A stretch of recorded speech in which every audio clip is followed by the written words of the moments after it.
लोगों को कर सकते हैं, लगातार किया जा रहा है। नीतीश सर, देखिए, विपक्ष की मेरे को बात करनी है। विपक्ष जो है हमेशा से हमलावर रहता है। तेजस्वी यादव ने तो ये तक कह दिया है कि आपदा घोषित नहीं की है राज्य सरकार ने, और केंद्र सरकार डबल इंजन की सरकार है, तो केंद्र सरकार से मदद नहीं ली जा रही है और राष्ट्रीय आपदा नहीं घोषित किया जा रहा। उसको क्या जवाब देंगे उस पर? नहीं, देखिए, मैं एक ही लाइन कहूँगा, लोग को ध्यान नहीं है 2002-2004 का जब बाढ़ आया था, और मैं अपने ही विधानसभा क्षेत्र का अनुभव कहूँगा कि उस समय जो राजद के सबसे बड़े नेता थे, उनका ये वक्तव्य था कि बाढ़ आया है, पानी आया है, मछली खाओ।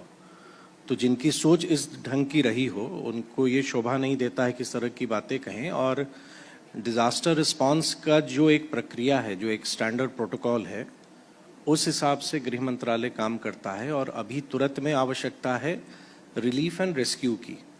तो जब हम रिलीफ पहुंचा रहे हैं, अगर हमें किन्हीं को इवैक्यूएट कराना है, किन्हीं को हमको बाहर निकालना है, तो सरकार लगातार कोशिश कर रही है और एनडीआरएफ की जितनी भी पॉसिबल यूनिट्स की आवश्यकता थी वो काम कर रहे हैं।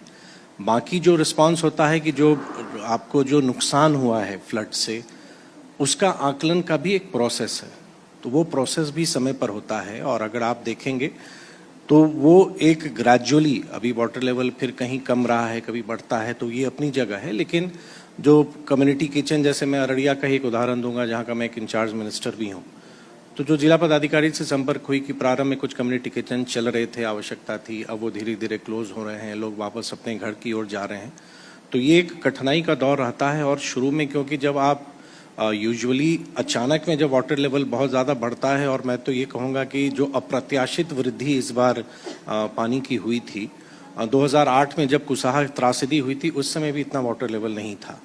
तो लेकिन ज़रूर है कि अभी कठिनाई है, लोगों को पीड़ा है, और लेकिन उस समय जितना संभव है गवर्नमेंट के द्वारा, both state government and government of India, पूरी जो संभव है वो कार्य किए जा रहे हैं। नीतीश सर, देखिए, आप हमारे डायमंड स्टेट समिट में ओपनिंग बैट्समैन है, तो ज्यादातर गेंदे सबसे पहले मैं आप ही को डालूंगा। तो ये बताइए आप सर कि चूंकि आप मैनेजमेंट के स्टूडेंट भी हैं, क्राइसिस मैनेजमेंट होता है, क्राइसिस ना हो उसके लिए मैनेजमेंट होना चाहिए मेरी समझ से। नेपाल से पानी छोड़ा जाता है, तो वो भी एक बड़ी समस्या बनकर बिहार में आता है। ये क्राइसिस होता क्यों है बिहार में? क्यों इसका कोई परमानेंट सॉल्यूशन नहीं निकल पाता? नहीं, देखिए, ये लगातार हमको लगता है कि आप, क्योंकि मैं खुद उत्तर बिहार से आता हूं और मैं उस चीज़ को समझता हूं, और बाढ़ में एक बहुत बड़ी, एक यूं कहें कि बिहार का एक पेन है। लेकिन क्योंकि इसमें इंटरनेशनल इश्यूज भी आ जाते हैं, और मुझको लगता है कि एक एम्बैंकमेंट को ठीक करना, दुरुस्त करना एक विषय है, लेकिन एक इसका लॉन्ग टर्म सॉल्यूशन एक लगातार चर्चा में रहा है, लोगों के बीच में रहा है। और मुझको लगता है कि अगर आप 1950 और 60 के दशक में भी जाएंगे, जब कोसी बैराज का भी जब निर्माण हुआ था, उस समय से लेके अभी तक, ऐसा नहीं है कि प्रगति नहीं हुई है, डेवलपमेंट हुआ है। लेकिन हाँ, एट द सेम टाइम ये सही है कि आवश्यकता है, क्योंकि हम जितने मनी स्पेंड करते हैं डेवलपमेंट पे, हम जितना खर्च करते हैं, हमारे लिए एक बहुत बड़ा ये पेन है कि वो वॉश आउट हो जाता है, और कहीं ना कहीं बिहार के ग्रोथ को भी ये रोकता है जी। और मुझको लगता है अगर आप इस बार का भी भारत सरकार का बजट देखेंगे, तो उसमें भी इस पर भी प्रोविजन किया गया है। बट डेफिनेटली मुझको लगता है कि बिहार की प्रॉस्पेरिटी के लिए, बिहार के ग्रोथ के लिए, भारत सरकार निश्चित रूप से बिहार सरकार और नेपाल के साथ बात करके जो इसका एक अस्थायी समाधान है, उस दिशा की ओर हम लोग निश्चित बढ़ रहे हैं। ठीक है सर, अब जरा आपके डिपार्टमेंट में मैं आ जाता हूँ। इंडस्ट्रीज आपके पास है, टूरिज्म आपके पास है, तो देखिए, बड़े बड़े जो इंडस्ट्रियलिस्ट हैं वो इन्वेस्ट करें बिहार में, उस क्षेत्र में आपका डिपार्टमेंट क्या कर रहा है, आपकी मिनिस्ट्री क्या कर रही है सर? क्योंकि नेचुरल रिसोर्सेज की अगर हम बात करें तो झारखंड के हिस्से चले गए। अब इंडस्ट्री एक बड़ी ताकत बनकर अगर उभरे प्रदेश में, तो रोजगार क्रिएट होता है और नाम होगा प्रदेश का। तो उस क्षेत्र में क्या हो रहा है सर? देखिए, मैं बिलीव करता हूं कि every state has its own advantage. हर एक राज्य की अपनी कहीं ना कोई स्ट्रेंथ होती है। ये आपने सही कहा कि बिफोर बाइफर्केशन, अगर 2000 से हम पहले जाएं, जब बिहार झारखंड एक था, और हम यूं कहें कि अगर बिहार के इतिहास में ही थोड़े से हम पीछे जाएं, तो 50 और 60 के दशक से भी जो एक फ्रेटिकुलाइजेशन की पॉलिसी चली, उस कारण से भी हमें नुकसान हुआ। 90 का दौर जब पूरी भारत की अर्थव्यवस्था खुलनी प्रारंभ हुई, उस समय भी हम लोग पीछे रह गए। और अब जब लगातार बिहार में विगत 19 वर्षों में आदरणीय मुख्यमंत्री नीतीश कुमार जी के नेतृत्व में जो एक इंफ्रा में इम्प्रूवमेंट हुआ है, जो एक आधारभूत संरचना किसी भी इंडस्ट्री के लिए चाहिए, मैं ये जो कह रहा हूँ बहुत लोग को विश्वास नहीं होगा, बट इट्स अ फैक्ट कि बिहार का एक दौर ऐसा भी था जब बिहार ने नेगेटिव ग्रोथ रेट भी विटनेस किया। तो उस एरा से बाहर हम लोग निकले, और क्योंकि इस जर्नी को मैंने नज़दीक से देखा, 2005 में जब पहली गवर्नमेंट बनी आदरणीय मुख्यमंत्री नीतीश कुमार जी के नेतृत्व में, मैं उस सरकार में भी मंत्री था और आज भी है। तो ये जो ट्रांसफॉर्मेशन की जर्नी हुई है वो हमने देखा है। तो मैं मानता हूँ कि बिहार आज तैयार है, और पूर्वी भारत में, क्योंकि भारत सरकार का जो फोकस है अब पूर्वी भारत पे, बिहार का जो लोकेशन है, हमारी खुद की जनसंख्या बहुत है, तो Bihar itself is a big market. हम यहाँ से पूरे पूर्वी भारत, नॉर्थ ईस्ट को भी हम केटर कर सकते हैं, या हमारा पूर्वी उत्तर प्रदेश है, या हम बंगाल हैं, तो झारखंड है। तो मैं ये मानता हूँ कि हमारी जो अब एक स्ट्रेटेजिक लोकेशन है, हमको उसको अपने एडवांटेज के तौर पर यूज़ करना है। हमारा जो ह्यूमन रिसोर्स है, और बिहार की सबसे ज़्यादा जनसंख्या युवाओं की है, तो हमारे ही वर्कफोर्स हैं, हमारे ही लोग हैं जो दूसरे राज्यों में जाके काम करते हैं, और हमारे युवाओं की जो एस्पिरेशन है, अब सब चाहता है कि नहीं, अब हमको यहीं पे काम मिले। तो मुझको लगता है इस चीज़ों को हम आगे बढ़ा रहे हैं, क्योंकि अल्टीमेटली कोई भी ऑर्गेनाइजेशन वो चाहता है कि स्किल्ड वर्कफोर्स उसको मिले। इंस्टीट्यूशंस हों, कॉलेजेस हों, यूनिवर्सिटीज़ हों, आज हमारे यहाँ हैं। तो मैं मानता हूँ कि अब हम एक तरह से तैयार हैं, हमारी इंडस्ट्रियल पॉलिसी अच्छी है, सेक्टरल पॉलिसी है। तो अब मुझको लगता है दैट बिहार इज़ रेडी, और हम एक ऊंची उड़ान हम ले सकते हैं। और हमारी कोशिश है कि निवेशक आएँ, अगर आप एक्सपेंशन प्लान कर रहे हैं, नए यूनिट प्लान कर रहे हैं, तो डू कंसिडर बिहार। उसी कोशिश में लगातार हम लोग लगे हुए हैं। तो सेफ्टी एक बहुत बड़ा कंसर्न होता था पहले, तो वो भी जो इन्वेस्ट करने आएगा, जो भी इंडस्ट्रियलिस्ट यहाँ आएगा, तो वो एश्योरेंस भी आप दिला रहे हैं उनको? देखिए, I always say whichever platform I get, I always say that we have been a victim of perception. Bihar एक कहीं ना कहीं से एक छवि का शिकार रहा है, और अधिकांश लोगों ने बिहार के बारे में अवधारणा एक या परसेप्शन बिना बिहार गए हुए बना रखी है कि बिहार ऐसा है, बिहार वैसा है। लेकिन अगर जब हम हर एक जगह जाते हैं, और जब व्हेन आई आस्क पीपल कि इसमें से कितने बिहार गए हैं, you just raise your hand और तब बताइए कि बिहार का अनुभव है, तो उसमें एक भी हाथ नहीं उठता है। हम हर एक जगह यही कह रहे हैं कि आप आइए, आप बिहार को देखिए, बिहार को घूमिए। और मुझको, I am very happy to share this, कि जब लोग आ रहे हैं, जा रहे हैं, तो एक बहुत ही पॉजिटिव एक छवि के साथ वो लौट रहे हैं, और उनको भी लगता है कि नहीं, बिहार जैसा मैं सुनता था, बिहार वैसा नहीं है। हमारी वही कोशिश है कि जिस ढंग से आप देखेंगे कि हम डिफरेंट माध्यमों से जिस ढंग से हम बिहार को प्रेजेंट करने की कोशिश कर रहे हैं, या टूरिज्म के दृष्टिकोण से, या इंडस्ट्री के दृष्टिकोण से, तो उसके सकारात्मक परिणाम भी आ रहे हैं। और जितने लोग आ रहे हैं, मिल रहे हैं, या बिहार में विजिट कर रहे हैं, चाहे वो इंडस्ट्रियल एरिया का या टूरिज्म में हमारे टूरिज्म पॉलिसी को लेके, तो मुझको लगता है कि बदलाव की ओर हम हैं, लेकिन इसको हमें कंटिन्यू लंबे समय तक रखना पड़ेगा। अभी अगर सर एयरपोर्ट्स देखें बिहार में, चूंकि टूरिज्म का आपने जिक्र कर दिया, बहुत गया, बुद्धिस्ट सर्किट है, उसके अलावा पटना साहब हम बिहार में बैठे हैं, तो सिख बड़ी संख्या में आते हैं। तो अब होटल्स हम जहाँ से ये प्रोग्राम कर रहे हैं, ये बहुत अच्छा लगा मुझे खुद आके पटना में। लेकिन पटना की तरह और सिटीज़ भी जो बिहार की हैं, उधर भी इस तरह के इंफ्रास्ट्रक्चर क्रिएट हो, उस दिशा में क्या प्रयास हो रहा है?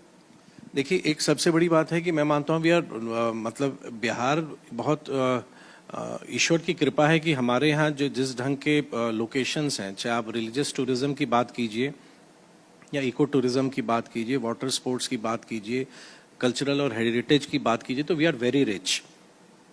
हम लोग अब उसको बेहतर रूप से सामने लाने की कोशिश कर रहे हैं। लेकिन एट द सेम टाइम, अगर फुटफॉल बढ़ता है, अगर लोगों की आने की संख्या बढ़ती है, तो हमको बेसिक इंफ्रा भी उस ढंग से तैयार करना पड़ेगा। सड़क कनेक्टिविटी अच्छी है, पावर अब अच्छा है, गांव में भी आप जाएंगे बिजली है। तो होटल्स, आपने बहुत सही कहा है, तो उसमें हम लोग दो तरीके से काम कर रहे हैं। एक तो हमारी जो टूरिज्म कॉरपोरेशन है, उसकी जितनी हमारी यूनिट्स हैं या जो एसेट्स हैं, उसको हम लोग बेहतर करने की कोशिश कर रहे हैं। और अभी हाल ही में 4-5 ऐसे डिस्ट्रिक्ट्स में जहां लोग कल्पना नहीं कर सकता है कि वहां पे हम अच्छे होटल्स आएंगे, बक्सर से लेके कैमूर के एरिया तक में, जो टूरिज्म की अभी हम सीतामढ़ी में बनाने जा रहे हैं। तो हम रूरल एरिया जो डिस्ट्रिक्ट हेडक्वार्टर्स हैं या जो टूरिस्ट लोकेशंस हैं, वहाँ भी हम अपने प्रॉपर्टीज़ को डेवलप कर रहे हैं, कॉरपोरेशन की जो है। साथ ही जो हमारी पॉलिसी है, जैसे जिस स्थान का आपने नाम लिया जहाँ पर हमारी ये कार्यक्रम हो रहा है, ताज होटल, इनको हमने अपनी बिहार जो टूरिज्म पॉलिसी है, they are the first recipient of the LOI जो हमने इनको दिया। पटना में भी 3 बड़े होटल्स अभी आने वाले हैं, जिसकी जो भी औपचारिकताएं थी हम लोगों ने पूरी की है।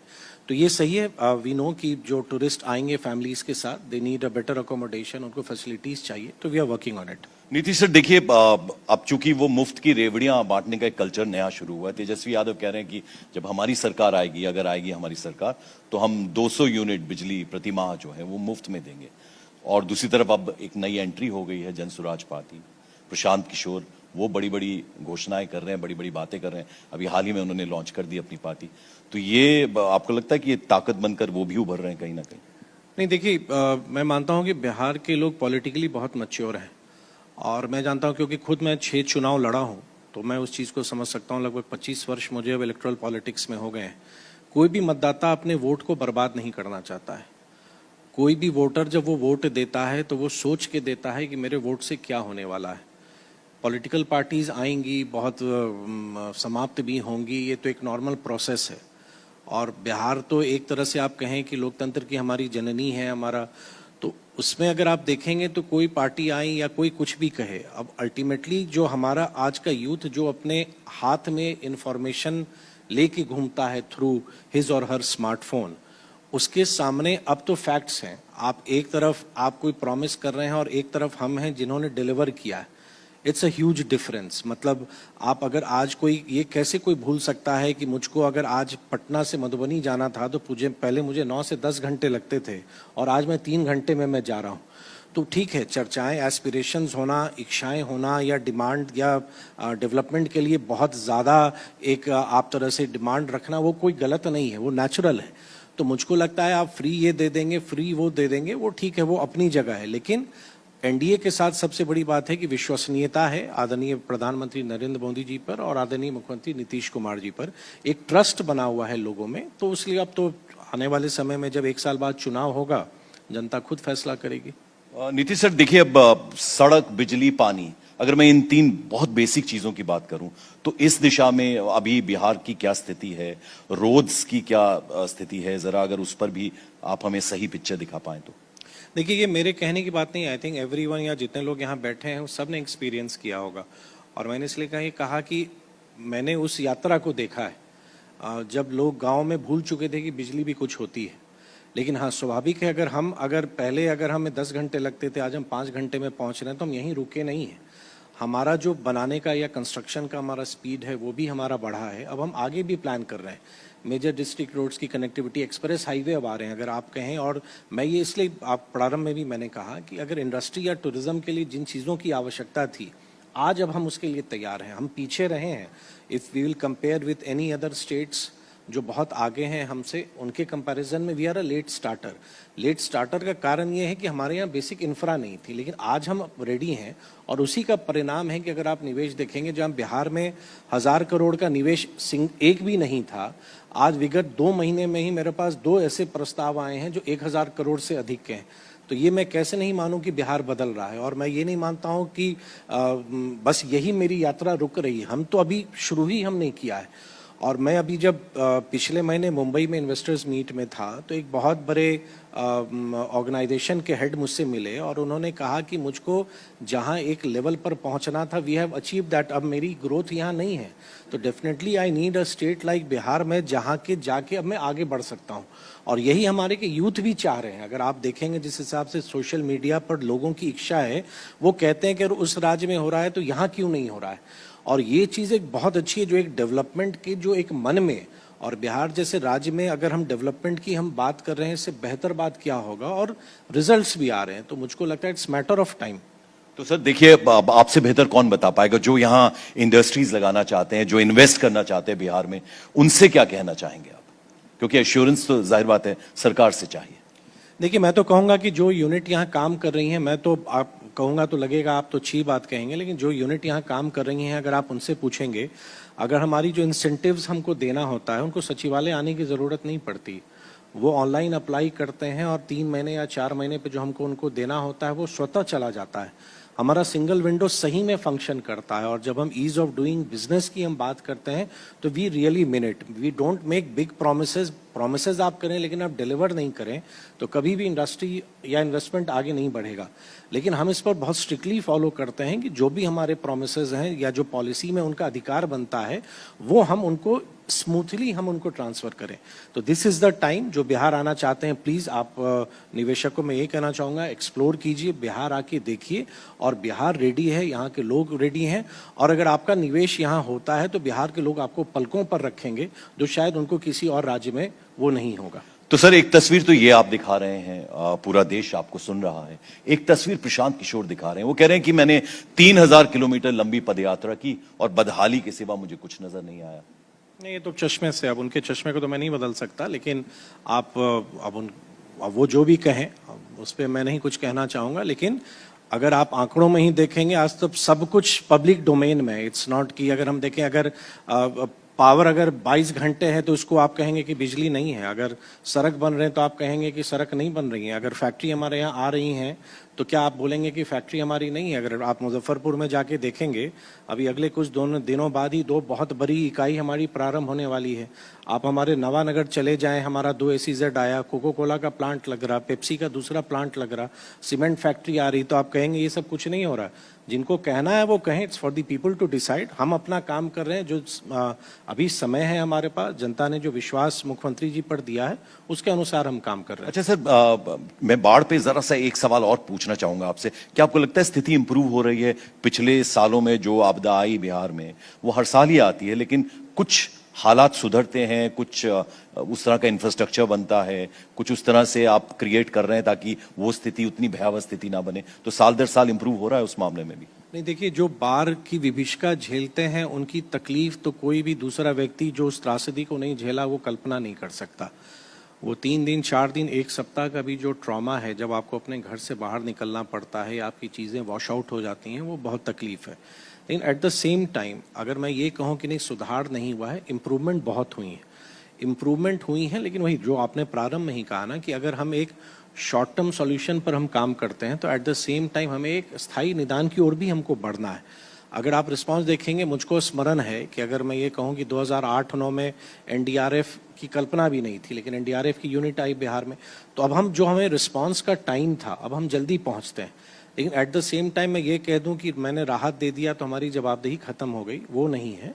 आपने सही कहा है कि अब बिहार के लिए हमें बहुत आवश्यक है, और मुझको पूरा विश्वास है कि जिस हिसाब से इस बार के बजट में भी जो भारत सरकार ने एलोकेशन किया है और आने वाले समय में भी जो हमारा एक अस्थायी सॉल्यूशन इसका होना है, उस ओर हम बढ़ेंगे। अच्छा देखिए, चूंकि टूरिज्म की हम बात कर रहे हैं सर, तो पूरे देश में अगर पर्यटन की हम बात करें तो पर्यटन के क्षेत्र में जो बिहार की हिस्सेदारी, मैं आंकड़ों पे जाता हूं, वो घरेलू पर्यटक अगर हम बात करें तो 1.46% है, और अगर विदेशी पर्यटकों की बात करें तो 1.1% है, जो काफी कम है। नहीं लगता आपको इंक्रीज होना चाहिए? क्योंकि बुद्धिस्ट सर्किट है जैसा आपने बताया, पटना साहिब है, उसके अलावा नालंदा जैसी जगह है आपके पास, तो ये बढ़ना चाहिए। नहीं, एकदम, मैं तो हमेशा इस बात को स्वीकारता हूं कि अगर आप कोई फैमिली अगर अपने हॉलीडेज को प्लान कर रहा है तो क्या उनका डेस्टिनेशन कभी बिहार होता है? और मैं उसी परसेप्शन को बदलने की दिशा में काम कर रहा हूं। हमारे यहाँ वाल्मीकि टाइगर रिजर्व है, हमारे यहाँ बर्ड सेंचुरीज हैं, हमारे यहाँ वाटरफॉल्स हैं, और मैं तो यहाँ के युवाओं को मैं धन्यवाद दूंगा कि विभिन्न प्लेटफॉर्म पे बिहार के ऐसे लोकेशंस को वो सामने ला रहे हैं। मैंने कहा कि एक बदलाव की हम हो रहे हैं। अगर बहुत सारे राज्य जिनकी पूरी इकोनॉमी टूरिज्म पर निर्भर करती है, हम उस रेस में नहीं है, लेकिन हाँ, we are a blessed state, और आवश्यकता है कि उसको हम आगे लाएं। जो प्रमुख लोकेशंस है जो आपने उल्लेख किया वो तो अपनी जगह है ही, जिसका भारत सरकार में बजटरी प्रोविजन भी अभी हुआ है, उस पर हम काम करेंगे। या सीतामढ़ी में माँ जानकी के मंदिर को भी आप लेके देखें।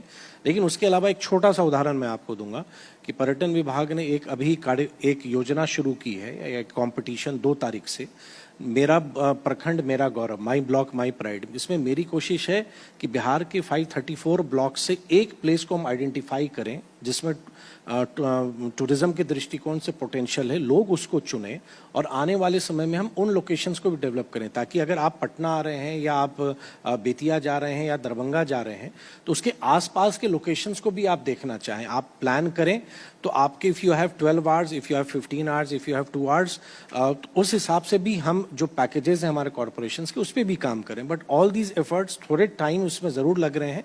But I am very positive कि आने वाले समय में जो फिगर आपने दिया है, बिहार भी बहुत प्रोमिनेंटली एक वैसा स्टेट जहाँ पे टूरिज्म का भी बहुत बड़ा पोटेंशियल है, वो आपको दिखेगा. और टेक्सटाइल इंडस्ट्रीज लगने की बात थी, खासतौर पर भागलपुर और पटना में, उसमें केंद्र सरकार की बड़ी हेल्प मिलने वाली थी. उस दिशा में आप आगे बढ़े हैं? देखिए, हम आपको मैं धन्यवाद देना चाहूँगा भारत सरकार को, वस्त्र मंत्रालय और विशेष तौर पे आदरणीय गिरिराज जी को. इसी हॉल में, इसी सभागार में जुलाई 16 को हम लोगों ने टेक्सटाइल इन्वेस्टर्स मीट की थी और मैं मानता हूँ कि बिहार का बहुत बड़ा पोटेंशियल टेक्सटाइल सेक्टर के लिए बनता है. And I am very happy to share कि उसके रिजल्ट्स भी आ रहे हैं. अगर आप देखेंगे, अगर मुजफ्फरपुर एरिया में ही जाएंगे, बिहार में जो बैकपैक है 50,000 बैग्स बिहार में डेली बन रहे हैं, जो देश के हर एक हिस्सों में जा रहा है. अभी कुछ दिनों बाद 100% एक्सपोर्ट ओरिएंटेड यूनिट टेक्सटाइल में प्रारंभ होने वाली है. तो हमारी स्कोप बहुत है, हमारी पॉलिसी हमारी बहुत अच्छी है और इस दिशा में आप देखेंगे कि टेक्सटाइल में जो हमारा नेचुरल स्ट्रेंथ है उस ओर हम बढ़ते जा रहे हैं और उसमें बहुत अच्छे रिजल्ट्स भी आ रहे हैं. सर देखिए, एनडीए की बात हुई तो कहा गया कि कांग्रेस मुक्त देश बनाएंगे, लेकिन अब हम पिछले कुछ चुनावों में अगर देखें तो कांग्रेस अच्छा कर रही है. लोकसभा चुनावों में भी हमने देखा और अब ये हरियाणा में चुनाव होने वाला है और जम्मू कश्मीर में तो तीनों फेज कंप्लीट हो गए और कुछ इस तरह के अनुमान लगाए जा रहे हैं कि बहुत अच्छी स्थिति नहीं है बीजेपी की, खासतौर पर हरियाणा में. तो क्या लगता है आपको, बिहार में जिस तरह से आपकी सरकार ने काम किया है, एनडीए की सरकार है, तो जब चुनाव होंगे दोबारा तो किस तरह की स्थिति में पाते हैं आप अपने? नहीं, अगर आप लोकसभा के परिणाम को ही देखेंगे और जो विधानसभा सेगमेंट को ही अगर देखेंगे, अगर चुनाव तो होना है लेकिन अभी जो चुनाव हुआ है अगर उसके आंकड़ों पर के आधार पर ही अगर हम विश्लेषण करते हैं तो मोर देन 170 असेंबली सेगमेंट्स में, if I am not mistaken, around 174 assembly segments में हमारी बढ़त थी. अगर आप उसको अगर देखेंगे तो हम बहुत कंफर्टेबल हैं और मैं मानता हूं कि बिहार के लोग सजग हैं और जो उनको एक विश्वास है एनडीए की गवर्नमेंट पर, वो विश्वास कायम है और उनके एक्सपेक्टेशन के अनुसार हम लोग डिलीवर भी कर रहे हैं. तो आई एम वेरी कॉन्फिडेंट कि बिहार की जनता 2025 के चुनाव में पुनः एनडीए को और आदरणीय मुख्यमंत्री जी के नेतृत्व में पुनः एनडीए की सरकार बिहार में बनेगी. चलिए नीतीश सर, हम पूरी उम्मीद करते हैं कि जो जो आश्वासन आप दे रहे हैं, आपकी सरकार दे रही है, बिहार की जनता के हित में है. आपने डायमंड स्टेट समिट में न्यूज़ 18 इंडिया की इस पेशकश में आप हमारे मंच पर आए, बहुत बहुत धन्यवाद आपका. बहुत बहुत शुक्रिया सर. बहुत धन्यवाद आपका. Thank you. नीतीश जी, आपसे आग्रह है कि आप कुछ पल और मंच पर बने रहें. मैं अनुरोध करूंगी कि न्यूज़ 18 इंडिया और हिंदी डिजिटल के मैनेजिंग एडिटर ज्योति कमल मंच पर आएं और मंत्री जी को धन्यवाद दें.